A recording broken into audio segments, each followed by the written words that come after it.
welcoming you to Owia Ade Kyeɛ. Sorry, I'm not pay or dum for not dum ni mobro huni shosupan and adoye and a dear baby and tinia canisa ye na sin and trum and caniting.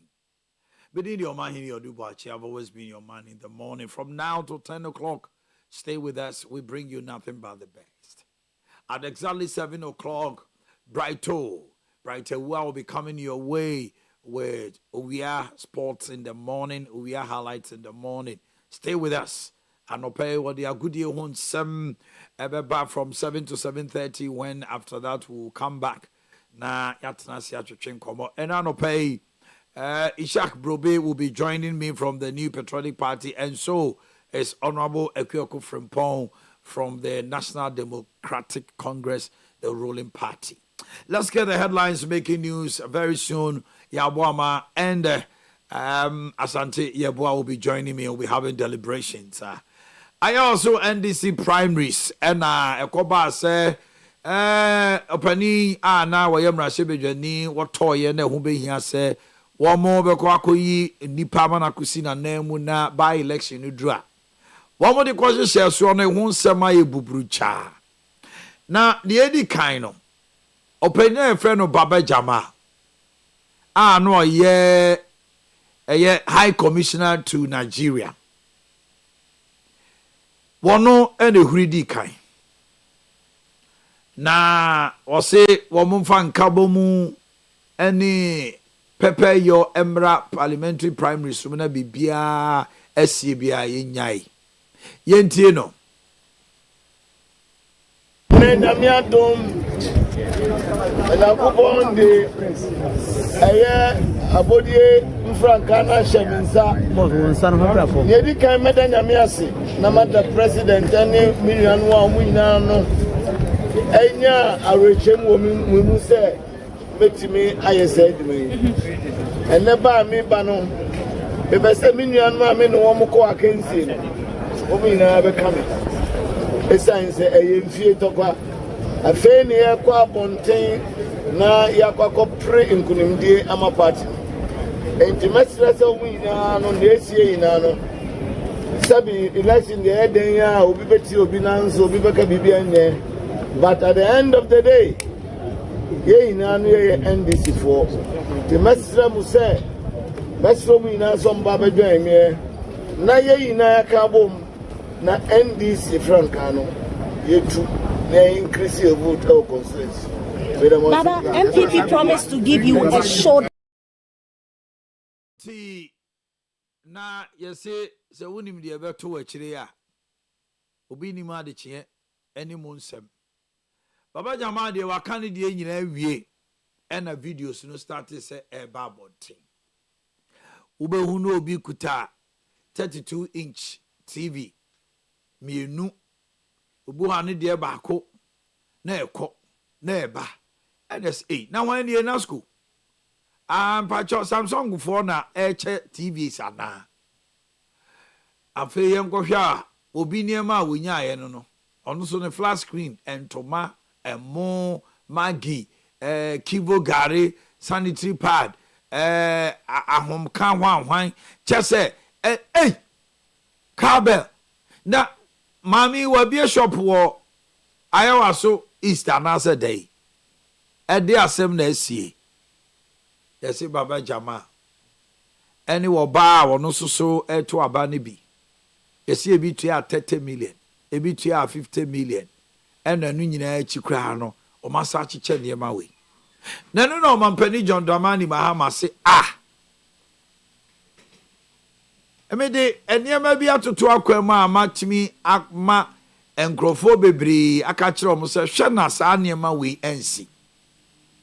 De ekoso ni na mami kra de ne nsem a wo kae no wo se Baba Jama achiche Ebi answer na Baba Jama be ma TV no na ebi no ma 50 million ebi no ma access pad kibo gari pad ye de to aba ebi ma pad kibo gari kaba cafe entuma pofa ice chairs emu bottle enti se Baba Jama so ama TV eno nya news enya news ebi bae ansa na ebi so ede eba but eya na bi ka say so yes ana aso auto vote ni dey free tete ena mo di sika eto enya baba jama na ebi sika toye free tete EPP bae na mo di sika na eba jiye enti sa na tie ya da wase men so me da wase enti eba no mampani enam ni Minister for Communication, government spokesperson, Ade Kyeɛ. Now, was the president harsh? Could the president have waited for the investigation to go on, or Sidebi? President John Dramani Mahama has directed the immediate recall of Mohammed Baba Jama Ahmed from his position as Ghana's High Commissioner to the Federal Republic of Nigeria. The decision follows allegations of voter inducement in today's National Democratic Congress primaries in the Ayawaso East Constituency, in which Mr. Jama, a candidate, participated. In his directive to the Minister for Foreign Affairs, recalling Mr. Baba as High Commissioner, the President noted that while the allegations of vote buying were made against candidates who contested the primaries, Baba Jama was the only serving public officer among them. The president also noted that the public statement by the General Secretary of the NDC indicating that the party has commenced its own investigation into the allegation arising from the primaries without prejudice to the ongoing internal party protests and strictly in view of the standards of conduct expected in public offices. The president considers it necessary to act decisively to preserve the integrity of public office and to avoid any perception of impropriety or conflict with the government code of conduct for political appointees. The recall takes effect immediately, and the Minister of Foreign Affairs has been directed to take the necessary administrative and diplomatic steps to give effect to this directive. Okay. Obapani nam kwachi ofosuso de krataria babontin. No ade ba wie ye no. Ena NDC amanyoko ensuso de krata babontin se Wamo anso so eye nhwehwemu ewo womo enhyehyeye mu na womo de baaye no na majority for so so de omo de aba na majority caucus in parliament de omo say yentwa banim na omo sankoto fofo. The members of the majority caucus of the National Democratic Congress Parliament has become aware of the widely circulated allegation of vote buying the just concluded NDC parliamentary primaries in Ayawaso East constituency in the Greater Accra region. The caucus wishes to strongly condemn these developments against the background of the agenda to reset the politics of this country. After extensive deliberation on the matter, the core leadership as well as the extended leadership of the caucus has resolved to communicate to the functional executive committee of the National Democratic Congress as follows. 1. That the primary of the NDC organized in the Ayawaso constituency be annulled immediately. That any candidate who participated in the said primary and has been established to have engaged in this unethical conduct be banned from participating in the subsequent primary after annulment of the NDC majority remains committed to restoring integrity to our politics. Thank you. Way every NDC, a majority caucus. Now, Omokrata, Omutnasia, Omudi Honkomo, Omosan no Enye, leaders no, College Dauda, Mohammed Bawa Barima, Vincent Opan Samoa, Queen Star, Pukia Soya, Joseph Apia Boy, just say one more sign and one more Edia call Akoma Omo. NDC General Secretary in the person of Fifi Fiave Kwate, and so I say Oma commence investigation. They have condemned it. Baba Jama no so de krata babontin. Now, or say, now attention has been drawn to a communique signed by the spokesperson to the president and Minister for Government Communication, recalling me as High Commissioner to Nigeria. Pacho, can you bring it up?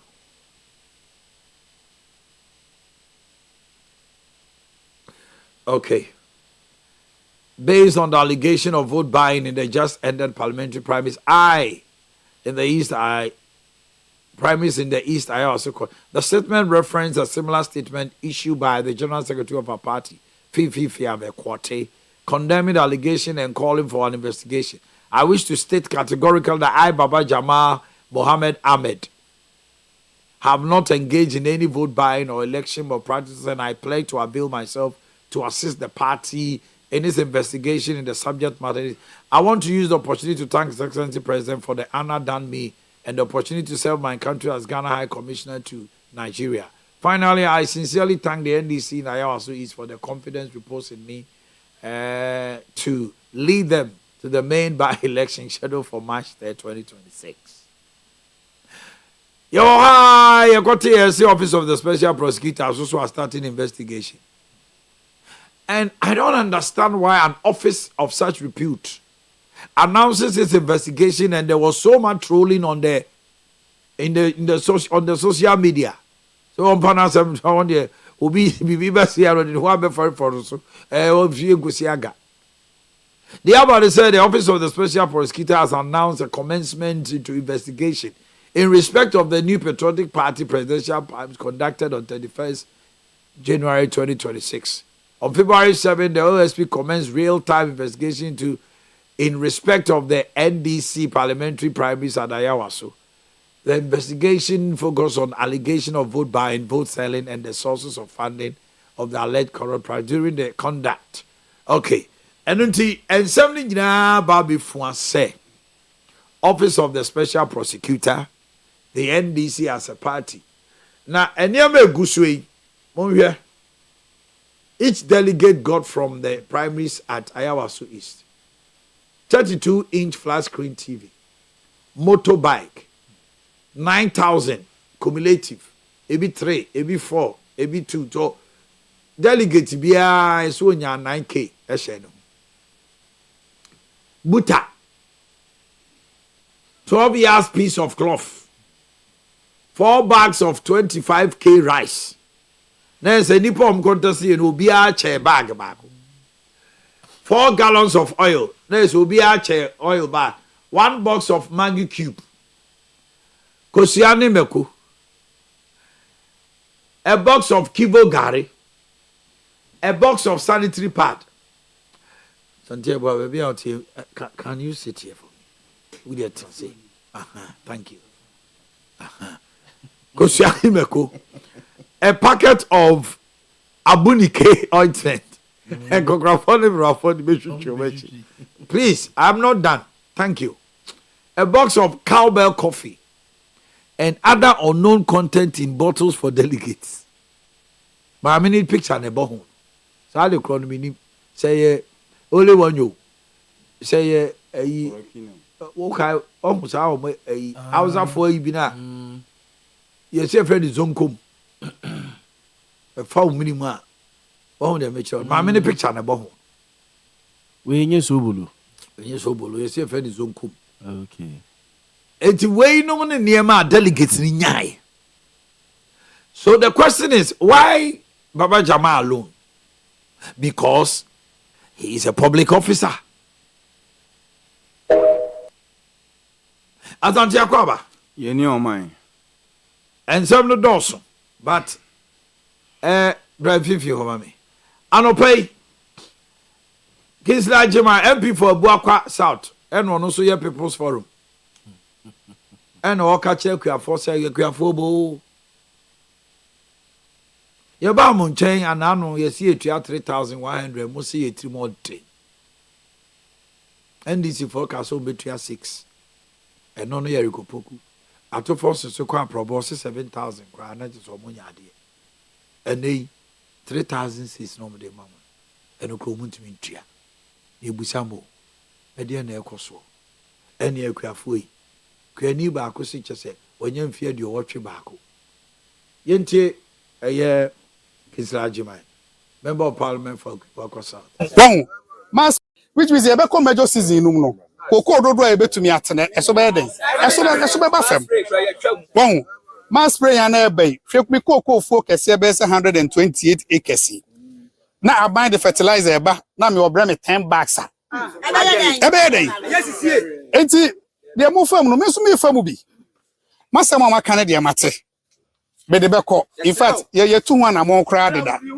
Nanso, se be ye so obetie no eno de me de makwa koka na bo e de obetie yes sir o de kwa ti so tie mu sim because ye ni abre papa na ye kasa no opanyi edu campaign so aye nyina ye ba ye be ka kire mo Satan na ya buy ni 3131 million na mo se sha do se wo bo se obema 65 million no se on fa ma o enti baby ye du de ye nyina na asem na ye den ato yen koko ni ho koko bo eni bo esan se koko nu ana ama ye wo koko bo ye na ye do koko nu ye ho akire ye te akurasi a ye ni sika ye koko a ye ko ye ntua eka be o mo ye koko bo na se ne awuka o munim koko a ban se ne tie bra ye tuam ka bo sumi bia ka se ko to ka sakase e de bre o asem we honorable yan ti ase ma honorable kasa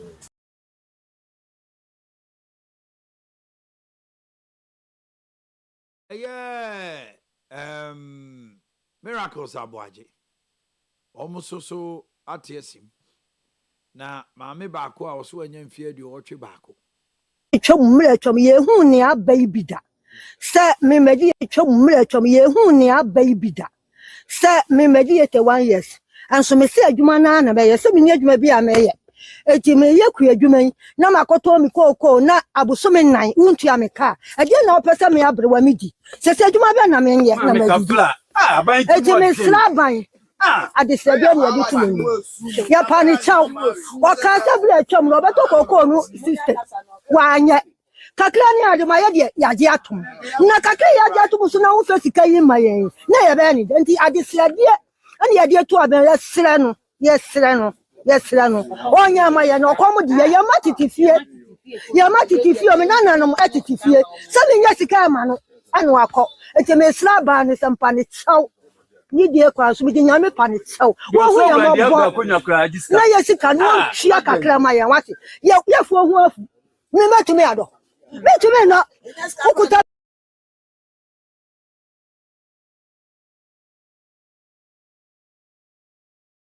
deliberation to it. But I'm interested in few Asante, what are you touching on? On my made a measure safe primaries in a home in okay. And some go a trampo baby Ade Kyeɛ Baba Jama and among primaries, and Nimu in Samahodo P statement a hold over. On my measure say Friday near tries and can any bidding come off Baba Jama. Amra info analytics for no more steady in the bar bonti say Mamma, a video no bear winning. Before I catch him say on the whom start down quite a theory and say inconsistent. And for that matter, one idea is still going to move on to win the elections. On my about results now about TV monetization will be a hoopy. Nema a month for watch. What's your name on 1 year now? Sebi a cover 20,000 each delegate. We'll say no cry. Men can say no cry. Say everybody will have gone home with more than 20,000 Ghana cedis. Our team minister, our team Jumedibi. And yen say si question and ye say be a month for boo we say agra. Say we o mayana a sha month for boo for some toba. Nanya no na okaya MPP man who back up MPP 2003 2024 January no more year primaries a year MPs 2024 and the vote buying was so much say it became so glaring say I say ton it got people and on my amount for bufuya ma and this be catch them say was so ko ashta man yasa to baby so mo campaign on bo refi ho no any police and say o be campaign was free party be ya also e ndc for so okay ne memo makasa and was na campaign before mom kasa was ye ni delegate bi ti fia ha na you so ko toban o no the car light bill oba wa betua light bill na nipa no ti fia o say ye ne say o mo ko ba ye no ya akoko mo ton ko mienu eno mbe wo fufuo di wo fie o ma papa ne hu nti ono pa ese ehi sem aba ni mutapa ne kwankwankoto and democracy we na governor manfu na me ne wonti aye wa so east na wa coalition ba kwakofo ne ma ba fie na se me de me nkoto obra menye sika me kwakwakoto enti no enya de didi agro na me de edika mampanyi ma statement ba bo na me dwa na me nti ase we high commission what Nigeria wo free wo ba be na otwe ni so obeye if any say obe pre nyina no ma hu say wo je ndwumedi ato ho Debut, but my question is, Osre Kwaya, that's one. Media, whatever. So, what's there? Come on, Jatum. so answer kwan so amaja to mechanism no oba no beto na fenam de letter na ba say mo ba recall mo yin free so no but Obampani John Mama is acting on the code of conduct for public office. Very good but any other Wabuso sikana obeto na say dia ono fi say the allegations against him no we recalling no but me the moment na papa here na dwen say adam mu say ha say o man high commissioner Juma any MP dey na bibi wo na ka say MP Asante is a choice and na o ka say MP hwe uti Nigeria aban ehwe o events waka de bi demand ye adwuma na wo say enu sama wo be pre MP the moment no calculated risk mebo the moment now the who year what so ban na say aban je okunya to okra in the first place because so we can never meba e dey na course between Baba Jamal every Nigeria Eba Ghana foreign affairs eshenase mebo okuja to my hu say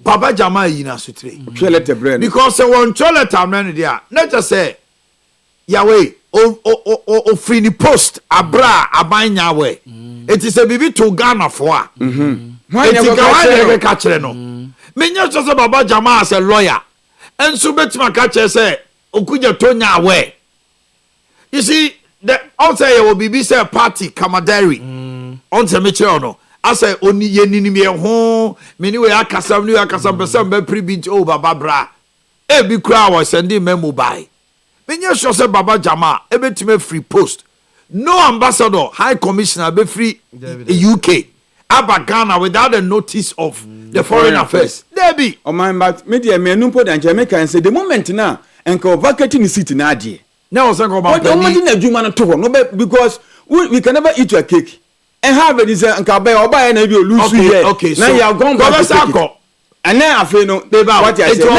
say oba ye so and a vote by semi yaw MPA picture biaba ya send in common penny so onye so from another point no the president is also being populist here delay now say the moment no o can say populism because the noise that is coming from the social media and the public say na NDC resetting in no and Omampani use Baba as a scapegoat o my na ade ba ko special prosecutor na NDC for there na ba ya was east there na ba Mamene Dr. Benochire Ankra, a government expert of our University of Ghana Lagos. Dr. Emoache. Now who come to say yes, you pa. Emakwa baba Owia TV. What that Roma ni akoswe ebi mo si Omampani ni kwan so ano no se wa recall Baba Jamal. Ebi mo si anopai me panel back krase. That was Adana o make decisions so oba na was hello Utimenka. Pacho make about 3 voices at the same time. Hey. Oh. Me ba just say ade me da see. Now me ka say Omampani John Dramani Mahama 2 anam the government communications minister so I recall it Baba Jamal. The tosu mienu Baba Jamal so the krata babontin abedi na allegation no. Omampani krata mu no say Baba being a public officer no the code of conduct no wabuso enti wa recall no aka che foreign affairs say animu we on to anamo. Ebum say adana otu anamon so obana na was Omampani recalling no. Ebum say there be better late than never. Allegations went to me and call unpunished.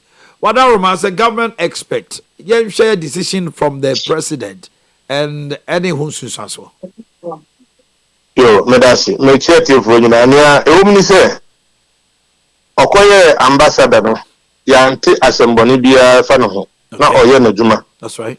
And sana Oba Ghana Abedina Prime Minister so obisa permission if in the minister responsible minister foreign affairs. Okay. And omo grantee nti ba oba say oba contest na there.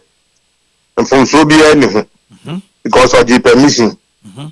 Sabio obi okra ni BBF free ana BBC abusioma yetimi esra kwan wadwumam se ye kon ye kodi sa adwuma no nti no de mfonso bi ani ho na mmom oba ye no ye koto aba na on TV on social media babia ye hu se won che TV e se ebi mu che ntoma ebi mu che ya che pad nyina aka ho so e se nia obi fufuro ye ya ho ama asem no wo ye ho beba asem che se we a public figure. That's right. So you said you who control public purse. A big country like Nigeria. Na Uba, na Beche TV. You see, ni pe control abano. Only about 1,003. Isu ampa omunina nenye TV ni bi ana ebinum nenye bi. Eti da obi bebi sa se sika no ukonya wa he. Na adi sa adwuma. Da ni nyina bonya so ye ante se wo che TV amom ye beto abani mom na wo che TV amom. The timing is very necessary here. Okay. It is a chair near man wa bra na ye beto abadia. Then it was meant to influence the delegates, which is not a good thing. Okay. And the president so as he said the code of conduct said near maybe over. And says so bibia or some ewo na bemu no. Near maybe or how do for and no and my president can say yeah we call it. But people have even asked some opposition to say ambassador. Say who could do no yaudin be be sumi sia so mponino. Who address now you have to address him as His Excellency. It's a big title. Our president only to use our title. Yeah. And for the rest of his life, no, we have to address him as His Excellency. Then the Burma will just have position way such a big country like Nigeria. Lagos economy nko eso sin that of Ghana's economy. Lagos nko. Dr. Benjamin Ochrebia wa hu ni say ebia position di ama no Nigeria no ne koko ne ketwa sa.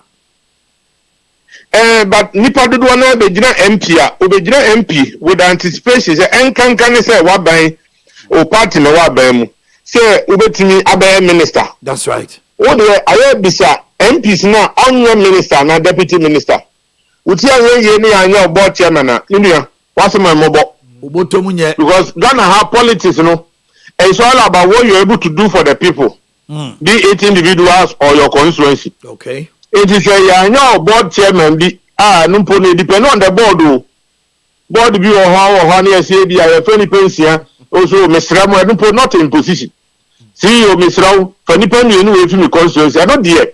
Humans as we are, ebi mutumi ye e ma ekoso. Na so ba na obegina MP na 3 years for no you say 2 compared to say nka be ambassador for 3 years and 3.5 years no dey na nka wo as a person be boa but he had a chance to choose no yeah na dey so ba begina 18 nka ye yini omukoto aba na omini be ye MP dia automatically he would have to resign or he will be withdrawn as Ghana's ambassador. But to be specific, you know, nyema okoche president say any code of conduct na ebo edra. And apparently NTS special prosecutor I invite him. Yes. I in as far as you know, mo kono obi akoyi ne ho ano. Wa o che kosia ya tiazi kosia ya no a. Ye che wo baby ana delegates no one. Bro ni oho ni no ni obi. And local economy so prospered on that day. But on say adia enya no na you can use a wrong means to achieve a good end. Yes. So inti sanka we a public official na unfortunately for him was a lawyer. That inti ne many be wa me make me aya you know to their chairman. No a lawyer no o ya ni aka say wouldn't mra no wo kura wa kire miranda. You should have known better. You should have known better. That's right. Inti e body dey entwa yi. Ni e ko no. Ni kan kamania hwe MPs from 16 regions omunyina makoma obi asan say election na course ni yentwam so ampa si etwam ana committee a ye yom so omko investigation recommendation si yentwam nempo ma yensan ma wo kwan ma wunyina bi wa and that is zero.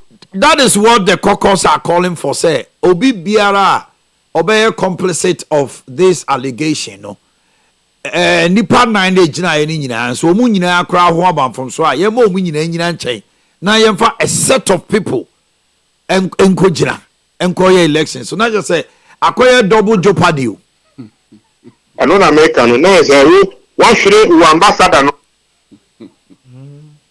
one thing ambassador no and at the same time so one say enya MP na media na say we issue and say na resources are the say mu a ni nyina eti no wa answer anko yi amana no wa boka and na one hwe yi so a we no be ya be e ka bi a e be da ho say emre bi ba e be ka say ye be yi nipa mo magina nko no anhwa na eno so anko yi ama one hwe yi na bibisa akosi that is the end of his political career kan mu say wakoye MP ewa akwati apen ana ama say kotu no otu no ohun say na hwa yetro nto adwuma nyina bio na ode ba ni mahai so enti say ankopese ojina politics mu pa oye ne calculations yi a aname me be no na nka mitunu fo anka me catch say mama omigina empo no ko betumi atwen na the next election no ko betumi afa abeso na ho ode okay but near call any near match and openly he has defended it in public. He's right. On radio. Yes, he's right. On tape to say, oh, I'm your touch and yama. And then first time you show TV and your bonibia. I was not expecting this statement from him. Okay. Come on, inquire Nibinka. No make us and Kenyan okay. But no idea to say what yet, then the first time I already be sir. Now only on my idea or expectation a big influence you in your decision making. I don't want for TV now December. I don't want for TV no until first week of January. So what time I ever talk about there? Then it has a purpose. Okay. I know so. And on mine not just your party, but on mine no after then go bra. Everything I'm a special prosecutor after an open. All right. Dr. Benjamin Ochre Ankra, Medo CP anope wo emra wonyamae. Government analysis and lecturer, University of Ghana. Abusian for ye Daniel Huaba, the Agudi Hunsem, bro. Na Brighto, yeah. At 7:30, ye besabet nasi na yape semnumu, obeti, Asante bois, and a boaman can be. Ye basisi.